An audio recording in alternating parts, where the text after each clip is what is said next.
Bonjour.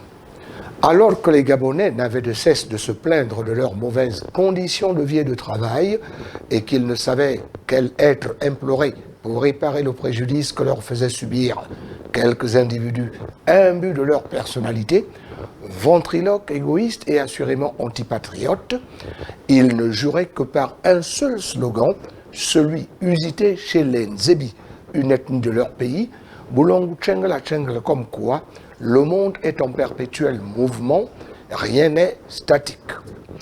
Il était en fait question pour ce peuple martyrisé, d'au-delà de son silence, de son voix, crier dans les couloirs, les seuls dans lesquels sa voix pouvait encore être entendue, et puis sa douleur aussi, sa misère, son ras-le-bol, dans un pays où le contraste frappant oppose d'immenses potentialités et une démographie modeste.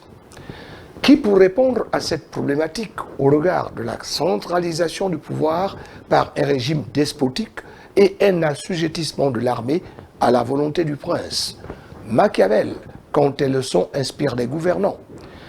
Il a bien fallu qu'arrive cette date fatidique du 30 août 2023 pour qu'une révolution se passe dans le cerveau de ces braves forces de défense et de sécurité pour qu'elles épousent, contre toute attente, la cause d'un peuple presque aux abois. Ce fait, loin d'être banal, qui a représenté aux yeux de plus d'un une rupture avec le passé festif et ambiant, est venu rappeler aux assidus quelques pans de leur histoire contemporaine.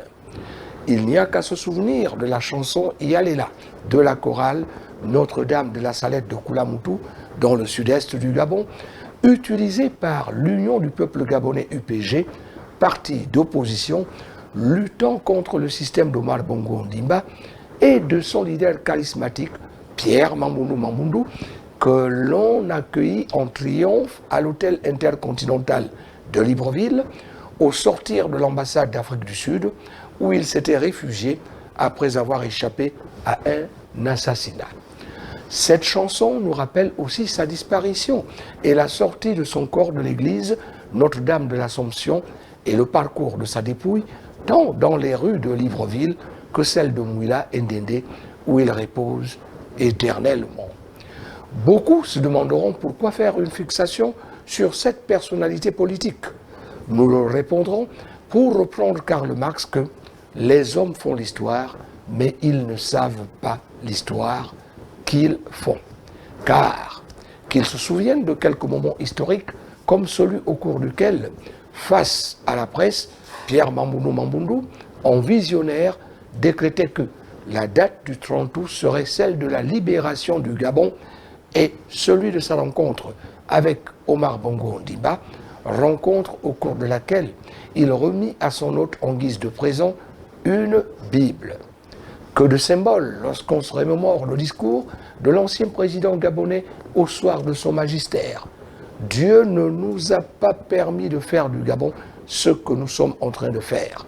Il nous voit, il nous dit, amusez-vous, mais lorsqu'il décidera de sévir, il le fera.